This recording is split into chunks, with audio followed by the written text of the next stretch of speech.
Hey, welcome to OptionsBrewTV Midday Market Shot with Mark Phillips of Harvested Financial.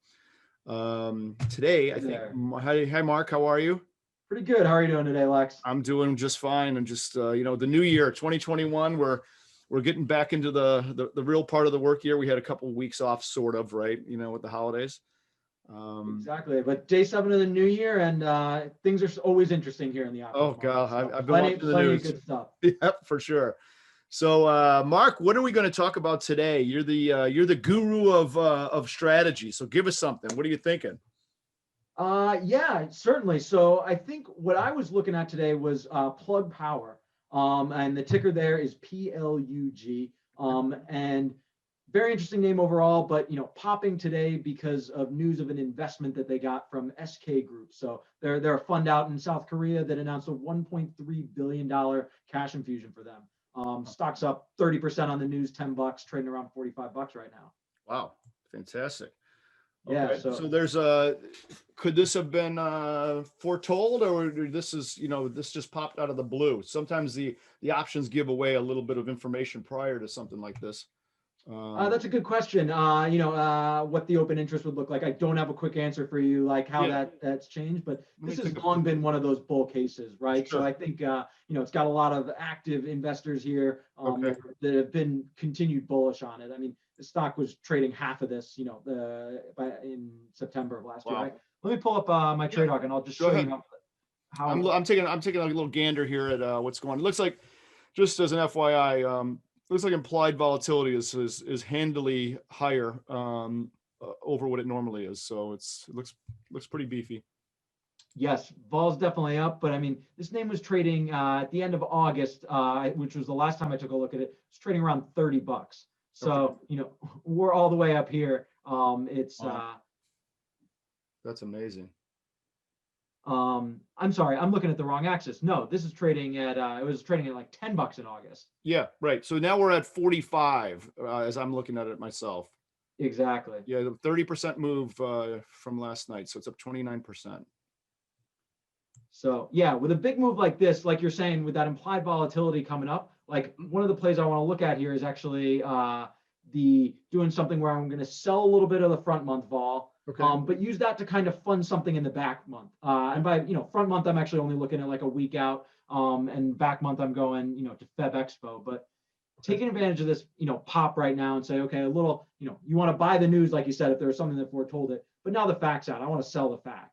So I want to sell a little of this bid vol in the front month here. So I'm looking at the 45.50 call spread. Okay. So that's a credit spread that you're making here. A nice, kind of pretty juicy credit spread. It looks like it's about $1.62 up there, right? Exactly. Yeah. So you can collect about $1.62 selling this call spread. Of course, I can pull up the what if real quick and just to what that looks like. Yeah. But your max loss would be $5 minus the 120 you collected, so you could lose 380 on that spread if it goes above 50.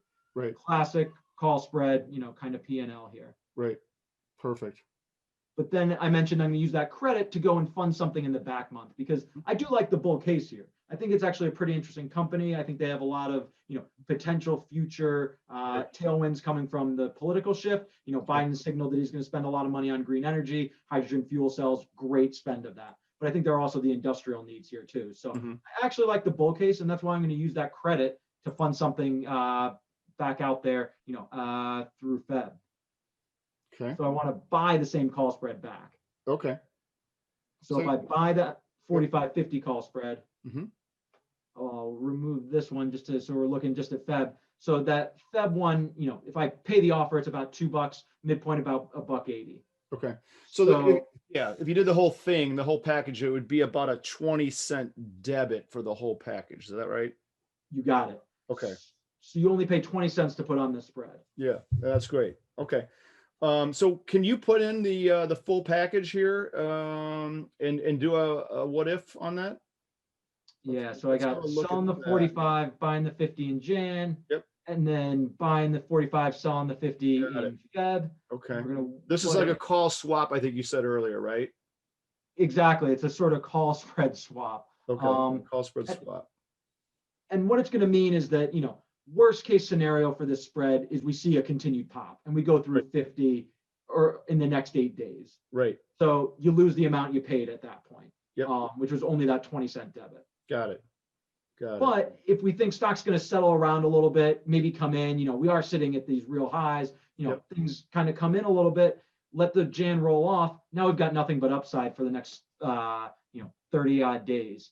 So first 8 days, we're hoping for nothing. But after that, we got 35 days where we're hoping that this goes over 50. So yeah, and if we get the nothing, just so the viewers understand, if we get the nothing, what's great about that is we're paying for that back month call spread, right? That $1.60s, let's call it decaying, and we're gaining that, sitting around doing nothing, and then we can hope for our explosive upside move, and take advantage of it. We're really in for that back month for quite a small price then, right? Exactly. With the net debit on this trade only being 20 cents, Yep. You could make up to $5 if this closes over 50 at the end of Feb without moving in the next 8 days. Okay, now let me ask another question. So we have the front credit spread in Jan 15th.